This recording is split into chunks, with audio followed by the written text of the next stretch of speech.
أشهد أن لا إله إلا الله وحده لا شريك له وأشهد أن سيدنا محمدا عبده ورسوله. اللهم صل وسلم وبارك على سيدنا محمد وعلى آله وصحبه ومن تبعهم إلى يوم الدين. As we said last time, I'm not going to share the rest of the slides with people in Zoom. That was a decision that was made last time. And then, but the presentation will be shown only to people who are attending here. So, Surat, let me get here my slides. Regarding to Surat Yousuf, Prophet Yousuf, it actually is the only story in the Quran that gives a complete story about a prophet from the beginning to the end. And the theme actually of the surah about the trusting of Allah's plan in one's life. So the motive of the story that if you trust Allah in your life, then if you face difficulties, be patient. And then never despair no matter what.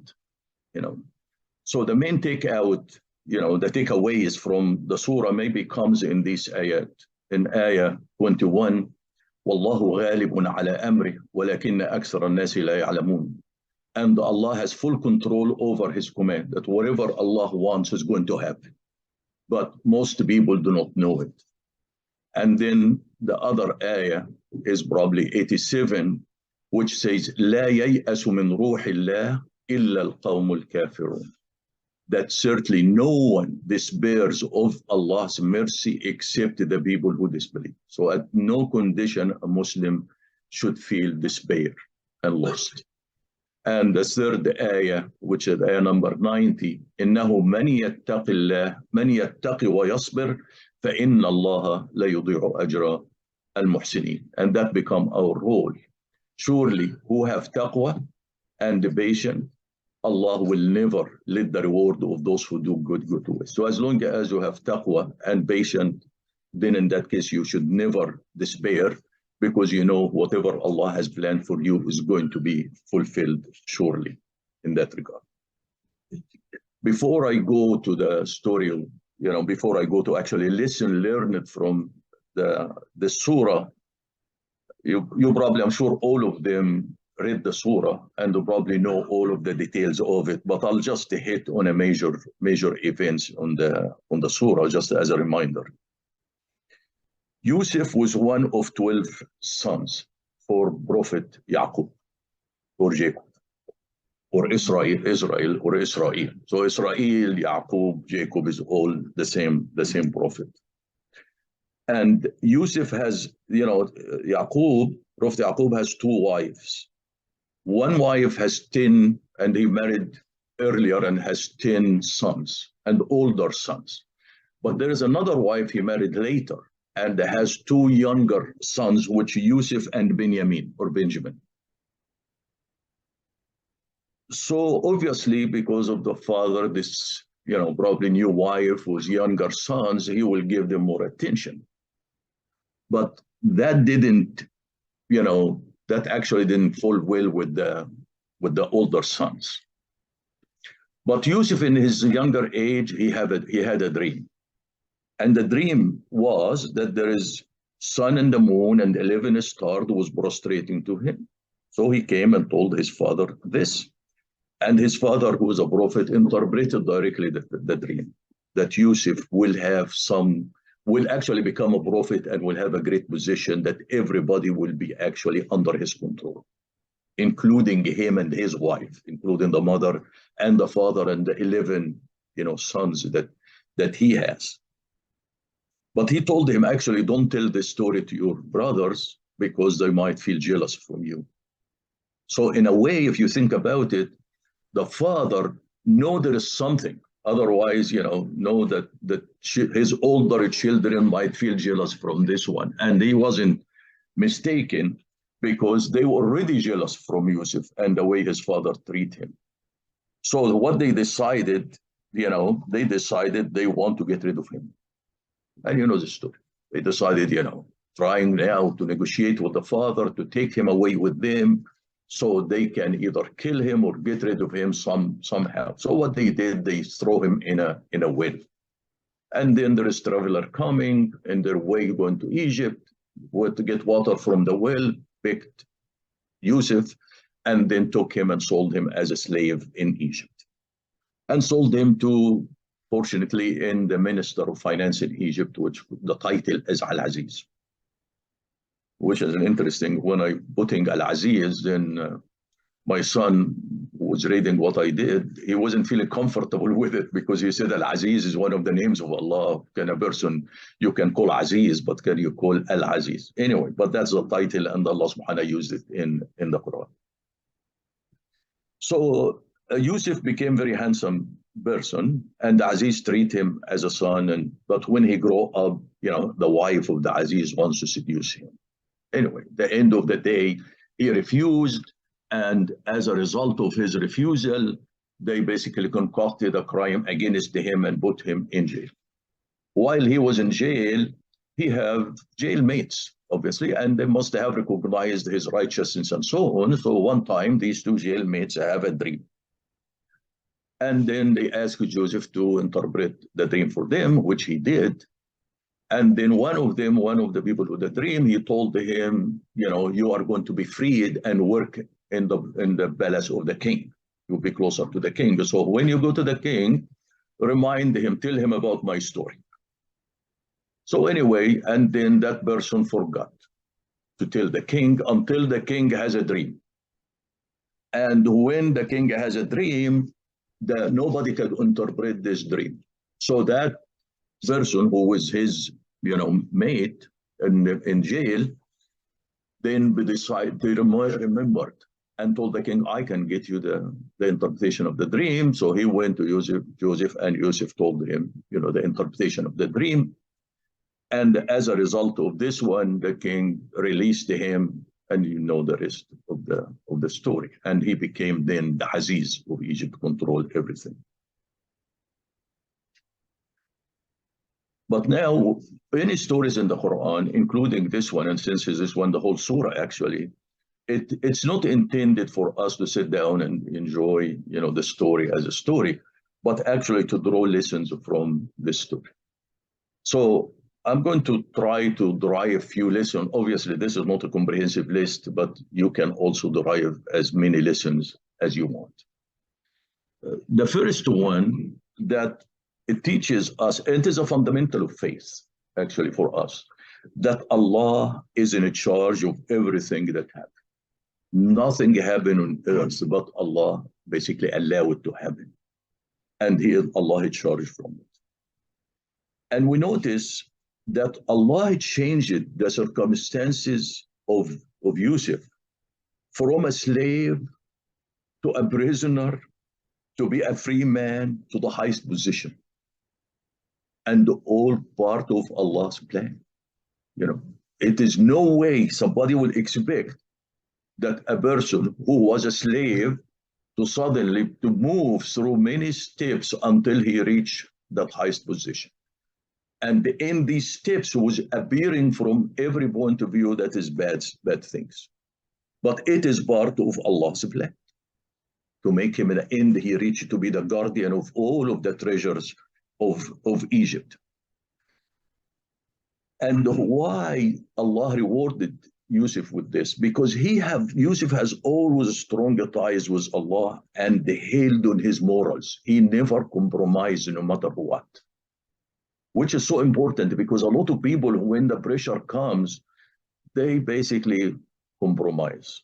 But if you want Allah to really support you 100%, you better be moral 100% and righteous 100%. It cannot be, in one time you're good, when things are good, when things are difficult, then you change your mind.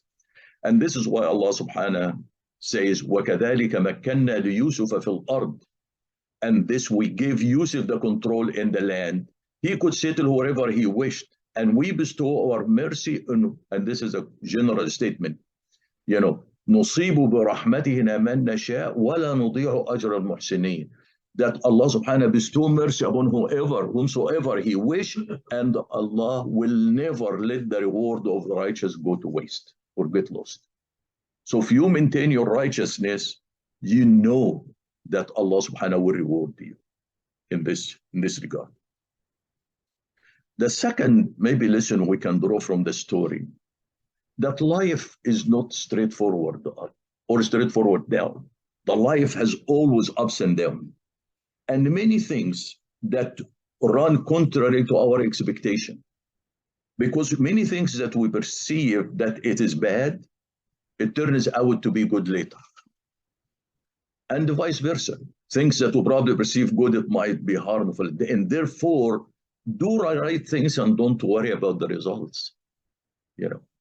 And there are so many things in life, and I'm sure in your life you can relate to it, that you did something right, and it probably was difficult in you, and you probably hurt with it, but in the end of the day, that was the best decision you have ever made.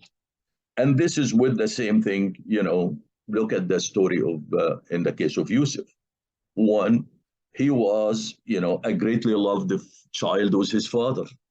That's a good, obviously, that's in itself is a good thing to have your father love you than probably anyone else in the family. But what was the result of it? It turned out to be bad because that was the result that he was, you know, his brother became jealous of him. And that's why they plotted to get rid of him. You know, although that throwing him in the well was bad, but what happened? It landed him in the house of the Aziz. And whereas Aziz was a minister, so he learned a lot of him, a lot of things from him, and they treat him kindly. That should be good, but what results in seducing, and the wife seducing him and resulted in putting him in jail. So somehow you find things that appear to be good turns to be bad. The things which is bad turns at the end to be good. He went to jail. Jail obviously is bad. But what happened in jail? He has these two roommates. And then what happened? One of them has the dream, when the dream of the king, he remembered him and came. And as a result of being in jail, he became the minister of finance, or the minister, or whatever, the main minister in Egypt. So if you look at it, you see life is this way. So never look at it and feel despair that, you know, yes, because this didn't happen, or that looks so bad today, that means, you know, that's I'm in a miserable position, things is going to remain bad all the time. No, it's never going to remain bad all the time. Things will go up and down. The question is, are you, you know, change with it, or you stay in your righteousness all the time, independent what's the condition? Another lesson that we learn, that righteousness should be independent of the conditions. You cannot be good with people whom you love and bad with people who you hate. You know, and look at this, what, you know, Yusuf have done. Yeah.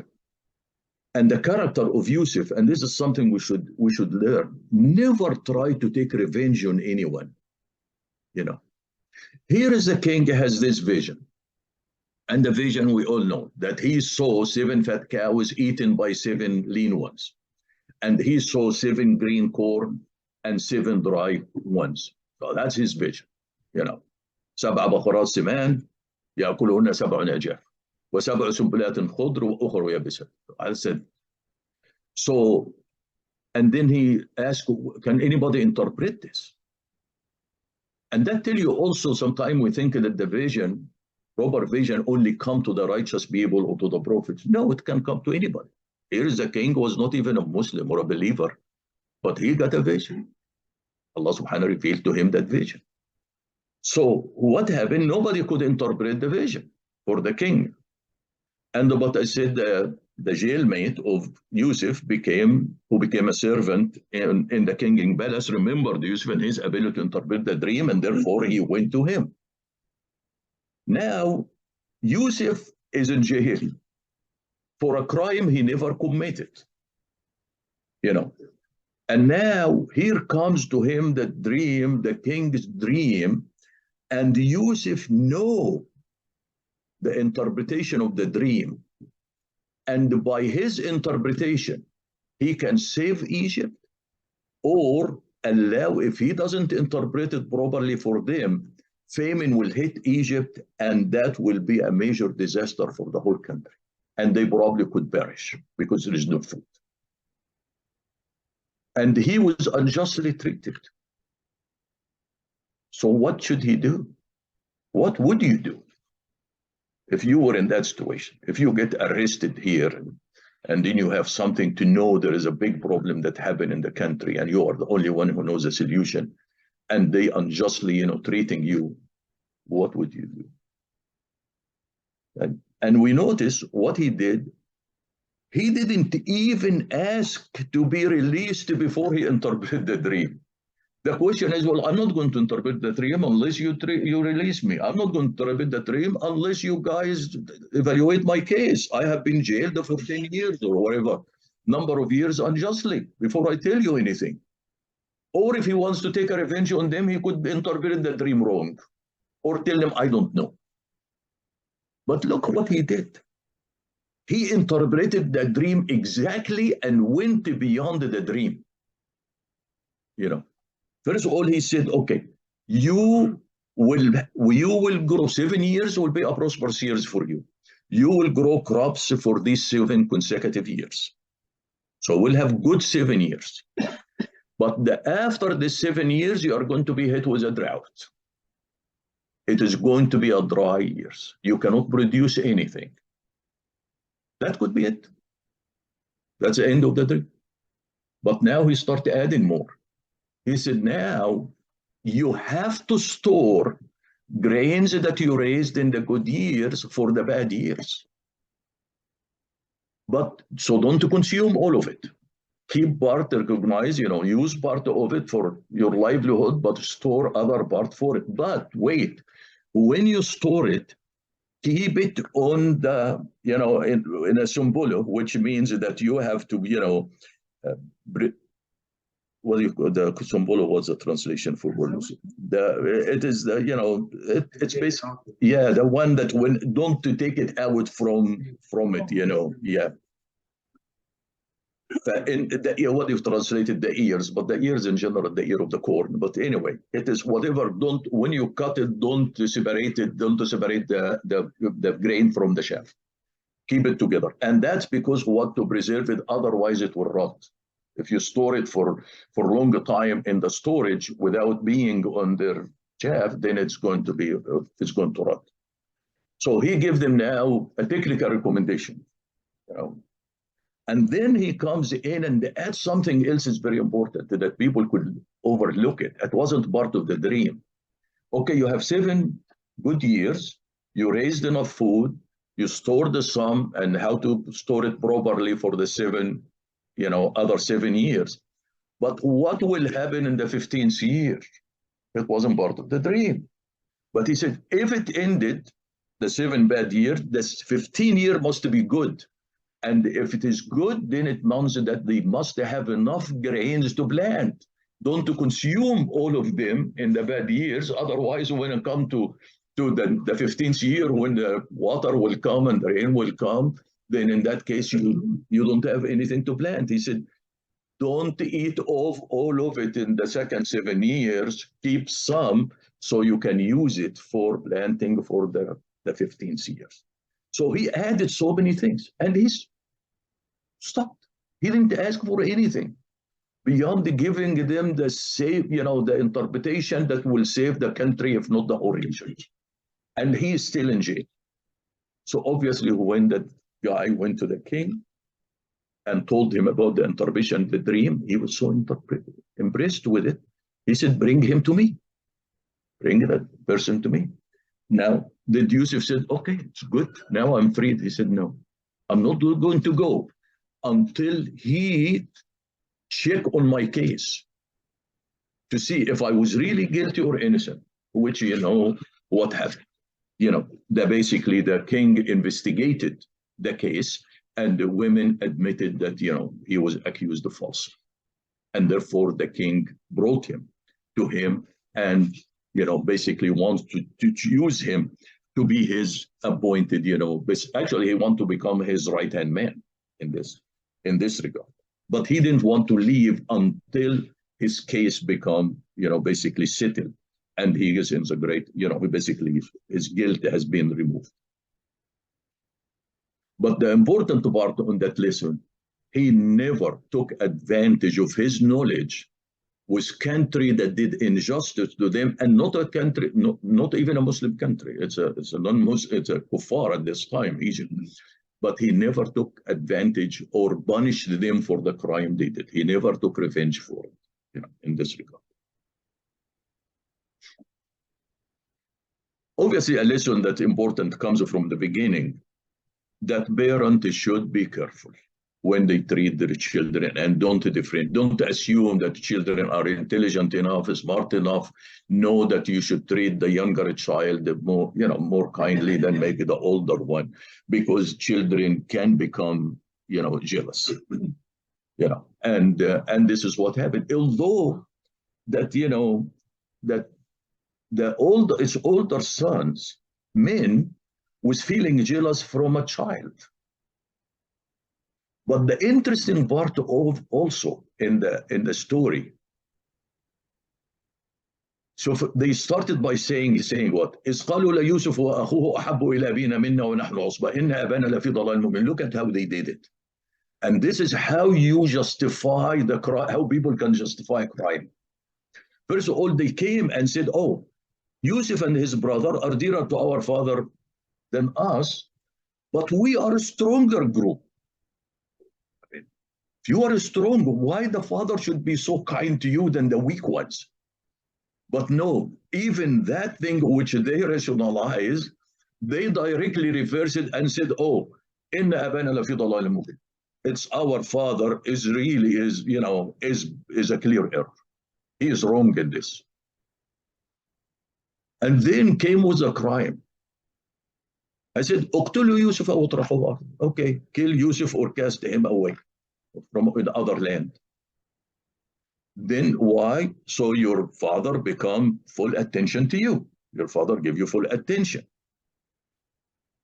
And then, first of all, they attacked their father that he is in a great error. He is wrong for his way. Now they decided, planned for the crime. And now they said, oh, وَتَكُونُوا مِنْ بَعْدِهِ قَوْمًا صَالِحِينَ. And then, but after you commit this crime, you can repent to Allah and become righteous. And look how the mindset of the criminal work. He knew he's doing wrong, but he have to put the blame on somebody else for his crime, and then try to say, okay, I have venue to basically go back to become a good person to do it. And that is the example that will happen. So people sometimes when they commit a crime, they actually try to justify it for them and put the blame on somebody else. And then find a way to say, okay, after the crime, I'm going to be a good person. I'm going to cheat those people, but after that, I'm going to do good project, contribute to the masjid, for example, or whatever. So people have to be careful actually with the way the mindset when you want to do something wrong, because Satan can play in you games to actually make you feel good about what you have done by blaming other people. And even if you feel still bad, he said, okay, repent and you'll be fine, so. The other lesson we learned that Allah subhanahu, he set a plan to you to succeed if Allah set yours, and every Muslim have to succeed. So Allah subhanahu have his plan. So all of what you have to do, as I said, we stick with your righteousness and morals and let Allah plan work in your life. And this is what Allah subhanahu, what was his plans to him. And the plan is not only for you, for prophets, it's actually a plan for every human being, in this regard. So first of all, Allah subhanahu, he taught Yusuf how to interpret the dream. وَكَذَلِكَ يَعْلِمُكَ مِنْ تَأْوِيلِ الْأَحَادِيث. And it was the way that your Lord will choose you and teach you how to interpret the dream. But is it only the prophets whom Allah teaches something unique? And the answer is no. You also, Allah can teach you something unique. Because Allah subhanahu said for Surah Al-Baqarah, وَاتَّقُوا اللَّهَ وَيُعَلِّمُكُمُ اللَّهُ وَاللَّهُ بِكُلِّ شَيْءٍ عَلِيمٌ. If you want to get unique knowledge, the only one who can give it to you is Allah. And Allah will never give it to you unless you have taqwa. If you have taqwa of Allah, Allah will teach you. And Allah knows everything. So He will give you the knowledge that will make you succeed. But the only condition that you have to have the taqwa of Allah. And we define what is the taqwa of Allah. Taqwa of Allah, that you be conscious that Allah is seeing and watching you, hearing you all the time. I remember we said, how do you test yourself you have taqwa or not? Get up at night and think about things you have done you couldn't have done or said in front of somebody very important that you honor and respect. Even as simple as this, as you're walking, who has a piece of, maybe a tissue in your hand, and throw it in the floor, in the ground. Would you do it if you're walking next to, maybe the president or a king, or you will take it and keep it in your pocket until you go to the trash bin and put it in?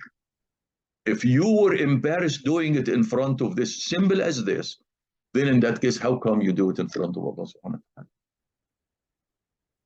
If you scream at your wife for something, would you do it in front of somebody important?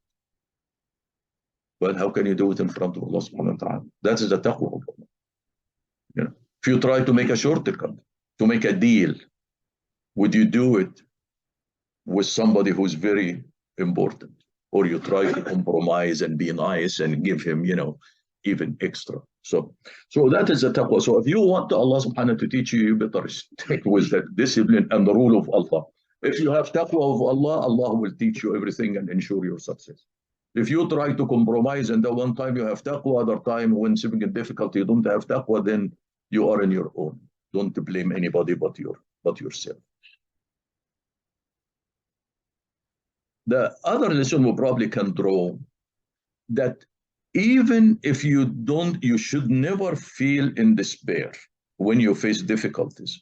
That doesn't mean you should sit idle and try to correct the situation. Your role is to act and leave it to Allah subhanahu wa ta'ala to control the results. And this is why Allah subhanahu wa ta'ala, look what Sayyidina Yaqub, he was sad for his son. قال إني أشكو بثي وحزني إلى الله.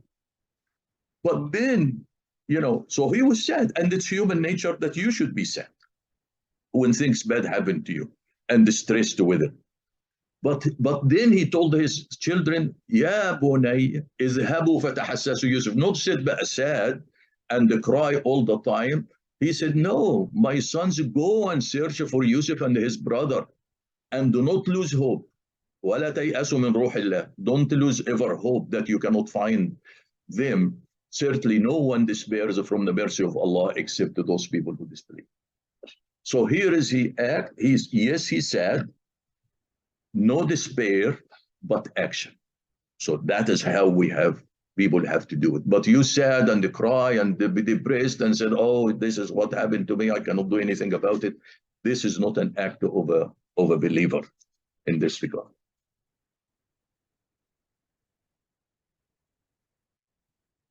One thing which is very interesting, and I think I gave one time a talk about it. Did Sayyidina Yaqub have ever doubted that his son is dead? No, he never did. Because remember the dream and how he interpreted. But why he is sad? Because the trouble with it in humanity, and as a person, any human being, if he knew a son is dead, then okay. After a while, he's sad for a while, and then the time will let him forget.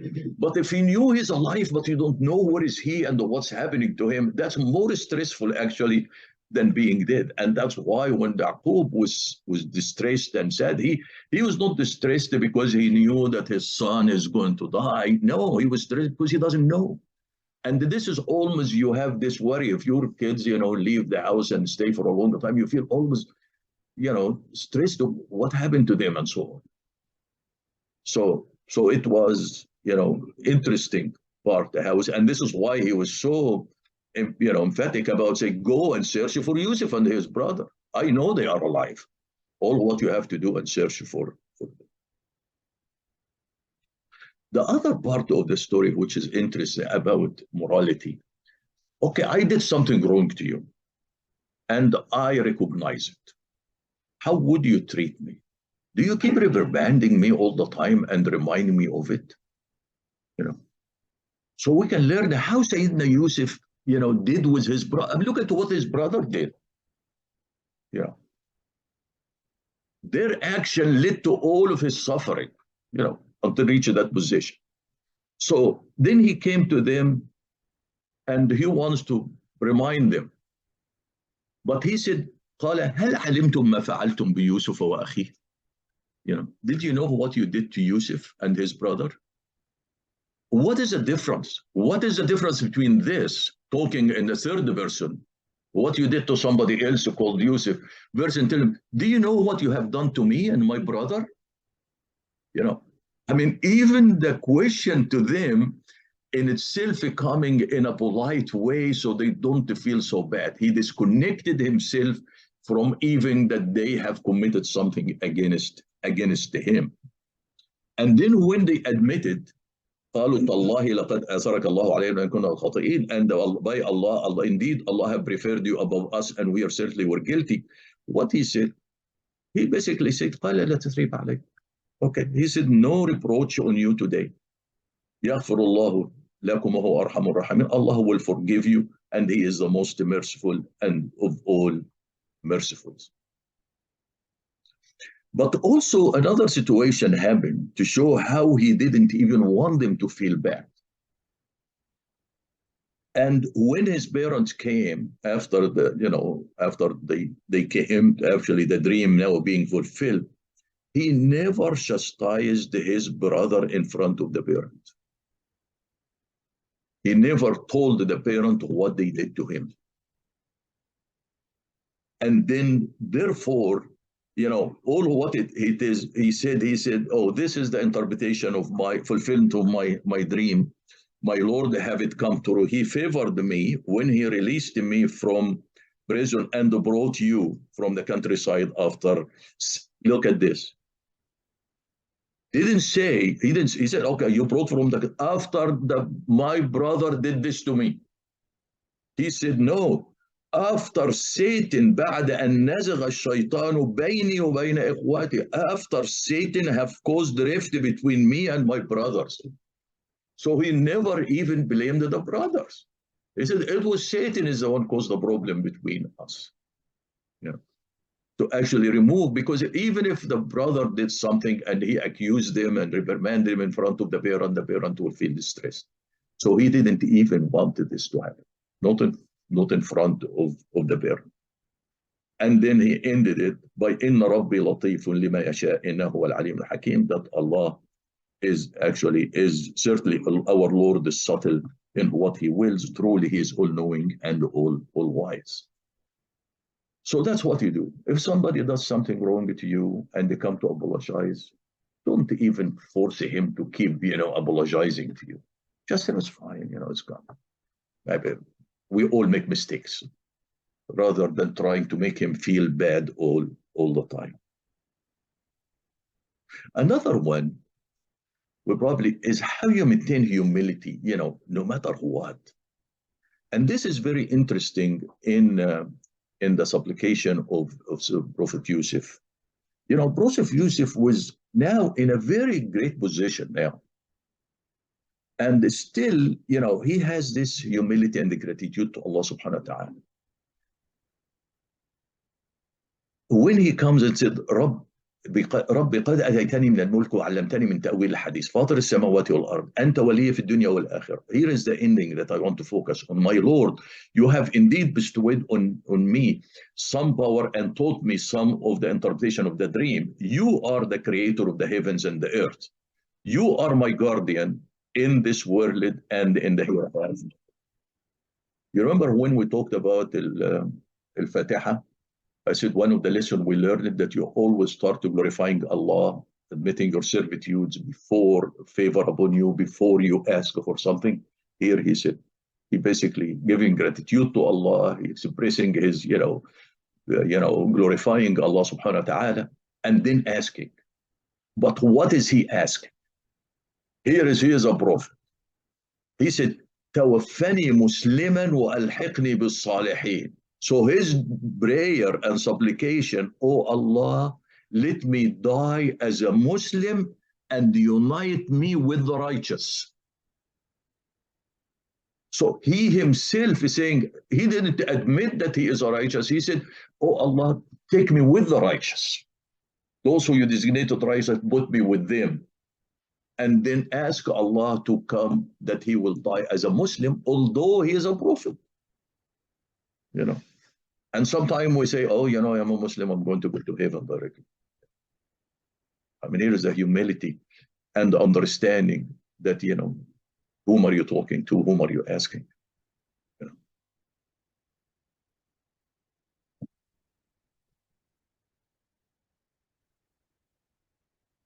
Another one we listen, particularly those who have business, is really when you look for a position of a person, what type of attributes you look for.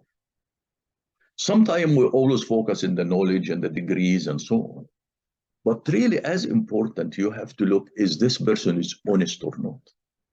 Is this person sincere or not? You know, because sometimes you have, and I remember a friend of mine who's working with another person in Egypt who has big construction company. And that guy who heads the construction company, he said, you know, I have a problem. I either hire the good, righteous Muslim, but he is stupid, or hire the most intelligent, but he is corrupt. So here is a problem. Sometimes knowledge alone is not sufficient. You know, you have to have the three. You have to have honesty and knowledge, you know. And this is what, you know, in this, when he said, when the king asked him, he asked him, you know, basically identified. قال اجعلني على, first of all, the king قال له إنك اليوم لدينا مكين أمين. You are now you know, placed. You are a fully trusted person. The king said, I trust you now. But now Yusuf was telling him, identify two other attributes. He said, قال اجعلني على خزائن الأرض إني حفيظ عليم. That, you know, appoint me as a supervisor of a treasure of the land. I am indeed knowledgeable custodians. I am knowledgeable and trustworthy. I'm not going to waste anything. So in this regard, that's why I said, you know, sincerity, knowledge, and honesty should be the key for selecting, appointing, hiring anyone.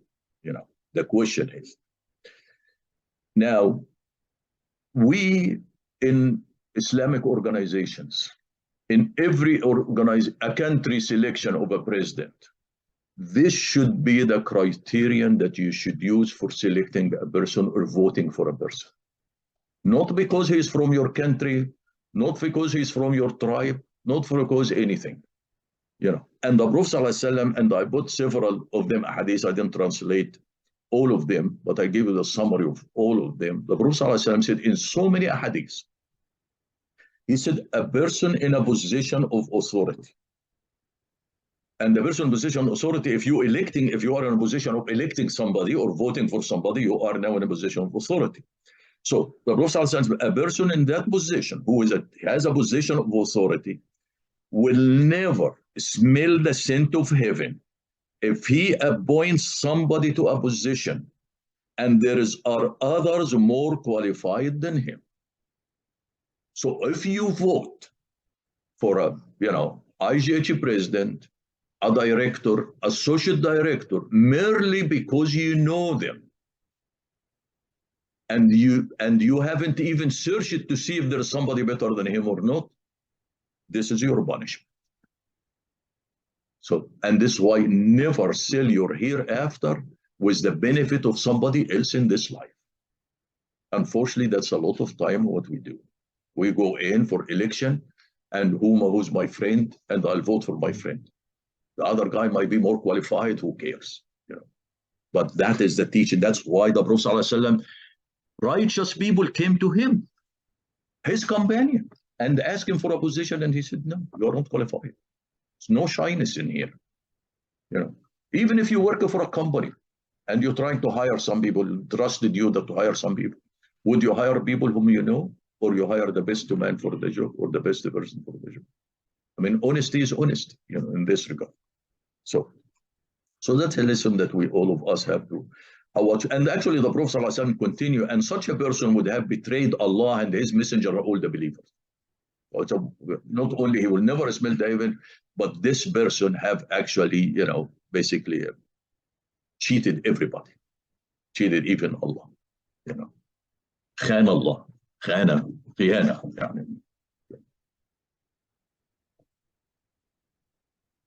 Here is an issue that it probably it's not a lesson per se, but it is something to address an issue. Because the Prophet ﷺ has a hadith that people sometimes uses and said, we don't appoint to a leadership position those who ask for it. That means in قوما دخلوا عليه فسألوه الولاية, people came ask the Prophet that they want to be appointed, to be a leader of some of the states. And the Prophet ﷺ said, إِنَّ لَا نُوَلِّ أَمْرَنَا هَذَا مَنْ طَلَبَ. We don't appoint anybody who asks for it. That was a high position if you ask for it. So the question becomes is it really that is absolute statement? Or it is actually, if you are qualified for a position, you should not, be shy from asking for that position. Because at the end of the day, Sayyidina Yusuf asked the king to appoint him to that position. قال اجعلني على خزائن الأرض إني حفيظ, appoint me to supervise the treasure of the land. So how we resolve this with that hadith? Maybe we can actually say Sayyidina Yusuf actually didn't violate this hadith because he did not go directly and ask the king. The king was wants to appoint him. قال الملك ائتوني أستخلصه لنفسي. Bring him so he become my right hand. So all what he did, he said, okay, and instead of being your right hand, why don't you give me that position? So he really never sought the position in the first place. He was just giving the king another alternative for him. But frankly, that's a little bit touchy, subject, because it means you don't apply for a job, you don't seek a position. No, but we're talking about a position of leadership in a certain things. It's like, because if you try to seek a position of leadership, you lobby for it. And that is part of which maybe it is not right. Even if you are in a company and want to seek a position of leadership, you try to basically cut off the people who can compete with you. If you are being elected for a position in an organization, you try to badmouth everybody, and get groups behind you and so on to support it. So maybe that is the whole interpretation of that hadith. So in that regard, we have to be careful. It's not like you apply generally and say, oh, I'm going to sit and never, go seek a position. No, it doesn't say. Other one, which is, I think this is a question one time I gave it to the kids. I said, Allah subhanahu when he started, he said, نحن نقص عليك أحسن القصص. That we relate to you the most beautiful stories. So I asked the kids, I said, okay, since the story of Prophet Yusuf is all complete, that means it must have the key element or key component of a good story. So can you identify the key component of the good story and then try to write a story that, implement and, put this element in it, apply this element in the story that you write, whatever the subject is, And the kids actually did a good job in identifying the key element in the story. And I told them, give me the key element and what part of the story let you derive this one here. But then I asked them to write a story that take account of the key element, but they didn't actually. But anyway, but if you look to actually this story, you find out there is suspense in it. How many situations you have suspense? You have images in it. You have a connection. The story are connected together. You have symbolism in it. But the element that the kids have, they said, first of all, a good story must have a main character who's a hero. Who is the main character of this story? Sayyidina Yusuf. Okay. It has to have powerful enemies. Who is the powerful enemies? It's the brother and the wife of the Aziz and the women in Egypt. There has to be something to set the action in motion. Now, event have said, what is the action in motion? The dream. That's set it in this regard. They said have to get an arc to connect the beginning with the end. what happened? The beginning of the dream, the end is a fulfillment of the dream. So you have to close the story, from the beginning. It has to have a hook, something that sometime every while if you make a movie, it shows up. What is the one thing that shows up in so many situations? Regarding Sayyidina Yusuf, the shirt. The shirt here, the shirt there, the shirt there, the shirt, for his father to convince him that the wolf eat him. The shirt was the one came when he was accused of the crime. The shirt was the one bring basically was sent to his father. So you find out suddenly a shirt shows up in the different scenes, in this regard. And then also they said it has, if you look at the character of Sayyidina Yusuf, there is a transformation of that character. It came from, a child to a slave to a prisoner to a minister. There is a lot of transformation happening in the character, the main character of the movie. They have also, and this is subhanAllah, if you look to it, you have basically, a dramatized visual scenes in the story, although it is written. And this is why you find, when, for example, when the brother was sitting and plotting against to kill him, you can always visualize those people, how the discussion that's happening between them. When the wife of the Aziz was running and trying to seduce him, you can have visual for this one, When the women were sitting and cutting their hand when they saw him, that also with a scene you can visualize, the dramatic scene you can visualize in this regard. And then obviously you always have to have climax for the story and the climax resolution for the story, and this is what the fulfillment of the dream. So you find actually, the experience of Prophet Yusuf is an experience actually of human being who faces, every human being face, betrayal, deceit, injustice. Everyone probably in his lifetime will face one or the other of these things. So it's a story of life actually. So, but the question is, in facing all of these, we stay steadfast or not. Another part, which I'll finish with this one, it might not be a story, a drive from the story, but I'm sharing with you because unfortunately, if you look some books of tafsir, like Ibn al-Tabari and other, they actually provide a very corrupted interpretation to the verse in the Quran.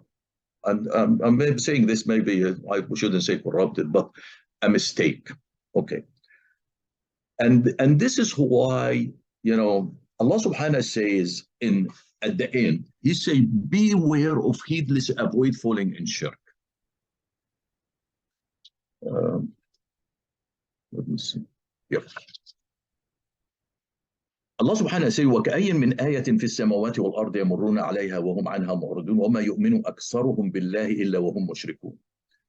Allah subhanahu says that, and how many signs there is in the heavens and the earth that they pass by and they are heedless from them. And this is something we probably should be careful with, that in order to keep Allah in your mind all the time and recognize His power, you always have to appreciate what's happening around the world. Look at the universe. Because Allah comes and says, وَمَا يُؤْمِنُ أَكْثَرُهُم بِاللَّهِ إِلَّا وَهُمْ مُشْرِكُونَ. And most of them do not believe in Allah without associating partner with Him. And that we fall in this. Most of the believer, do shirk with Allah subhanahu wa ta'ala consciously or subconsciously. And Ibn Abbas said, and this is a very interesting, one of you may commit shirk even by saying his dog, if it talk about his dog, he said, if it was not for the dog, we would have been robbed, this night. Even a simple statement like this, somebody come to rob you, the dog keep, screaming and hollering and so on, and the thief ran away. And you said, boy, if it wasn't for the dog, the thief we would have been robbed. He said, that's even a shirk. Because you didn't relate to Allah subhanahu wa ta'ala. It is Allah's will that will govern if you are going to be robbed or not. And then he quoted the verse from Surah Al-Kahf. فَمَنْ كَانَ يَرْجُو لِقَاءَ اللَّهِ, and whoever hopes for meeting Allah, meeting with his Lord. What if you really hope to be successful in front of Allah subhanahu wa ta'ala? Here is the criteria. فَلْيَعْمَلْ عَمَلًا صَالِحًا.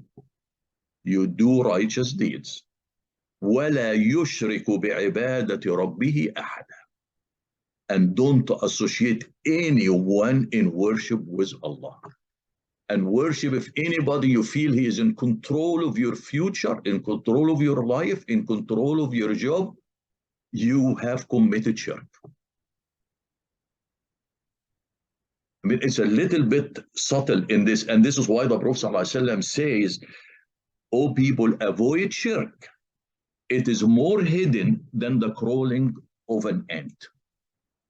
It comes to you because the thought comes in my mind, boy, this guy was the one who didn't give me the promotion. This guy was the one who was responsible for me getting the promotion. But that's a shirk. Might not be shirk that you worship somebody, you don't worship him, but you attributed to him, your livelihood. Even if you said the doctor was the one responsible for saving me because he was a successful, that itself is a shirk also. You acknowledge him. Our doctor was a tool in the hand of Allah subhanahu wa ta'ala to succeed.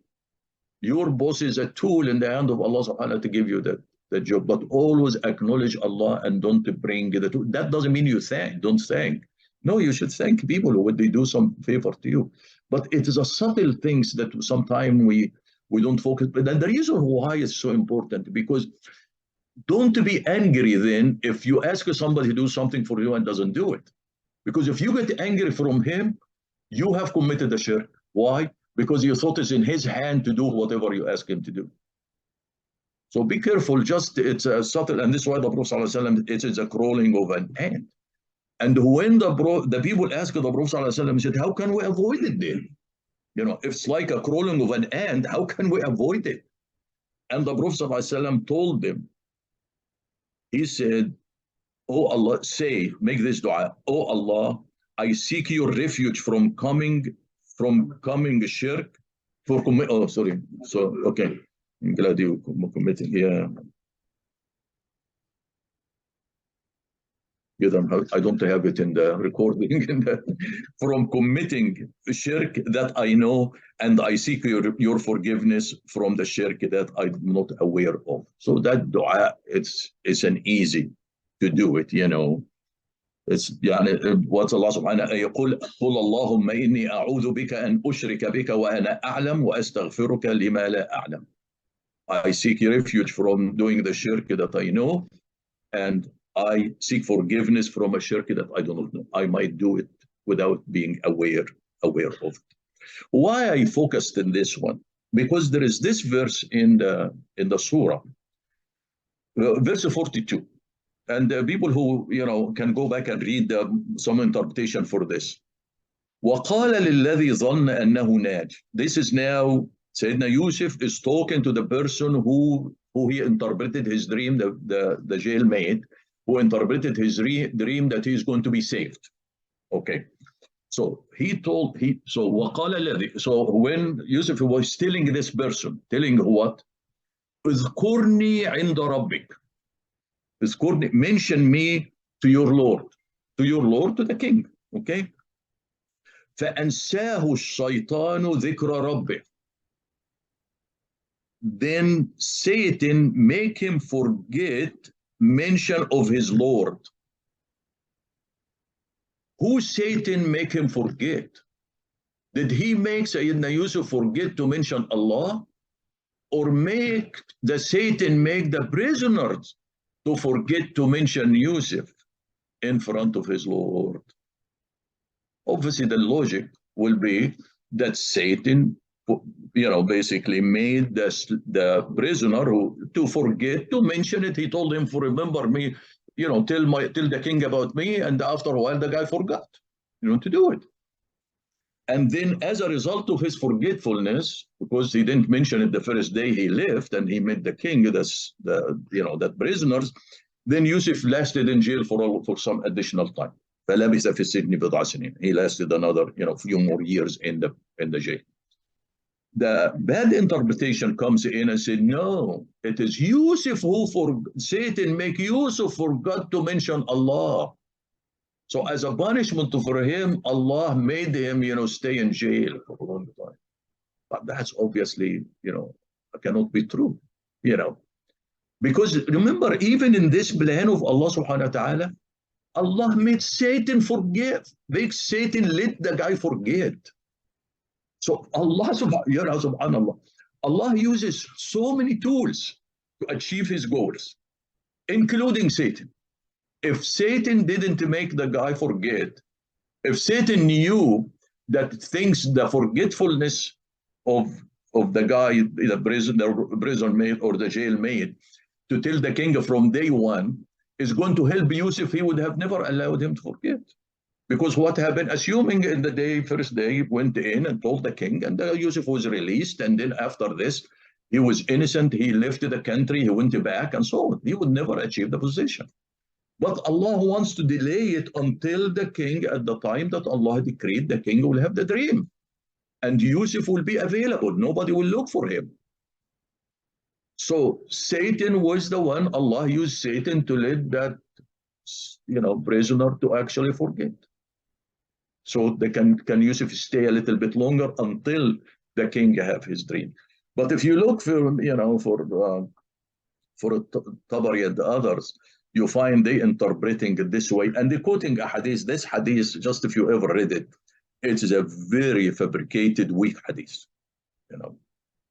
And this hadith said that the Prophet ﷺ said, if Yusuf had not said the word that he said, he would not have stayed in prison for as long, were relief sought from someone else other than Allah. So that's what he's saying. He said, because Yusuf asked the guy, didn't ask Allah to save him, then he stayed in jail. I don't think that's true. And actually, all of the scholars said this, but the hadith is reported in the books of tafsir. That's why I'm sharing it with you. But it's a very weak hadith. So, but the proper interpretation actually it is not Yusuf didn't forget, because you can use the tools. Yes, I can ask you to help me. There's nothing wrong with that. He asked, tell the king about me, about my case. There's nothing wrong with that. It's not like relying on the king to do it. No, it is just telling him this. Well, obviously, if Allah willed it, it will happen. If it didn't, and this is why Yusuf didn't, when it didn't, didn't come, he then sat down praying and condemning, that servant or the prisoners. How come he forgot and so on? He never did that.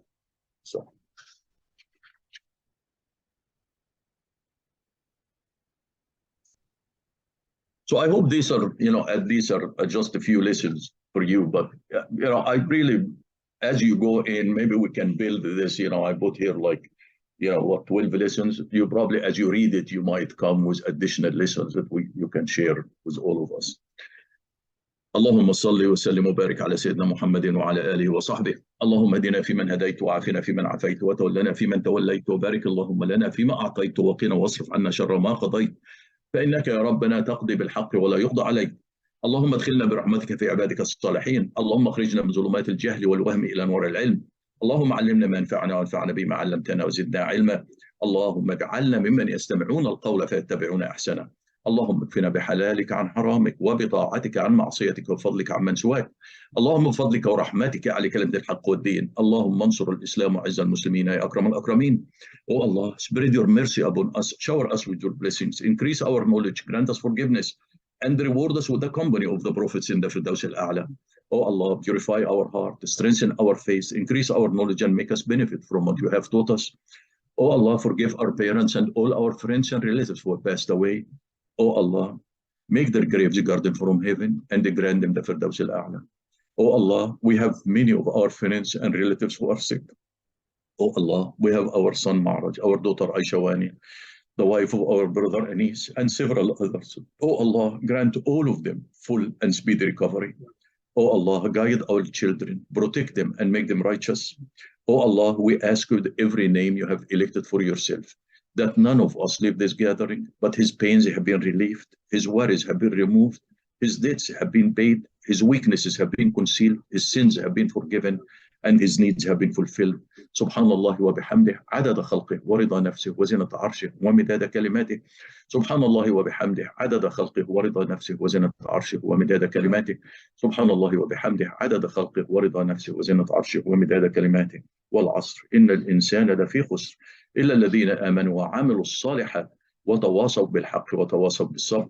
وآخر دعوانا أن الحمد لله رب العالمين والصلاة والسلام على خير المرسلين. اللهم صل وسلم وبارك على سيدنا محمد وعلى آله وصحبه والسلام عليكم ورحمة الله وبركاته.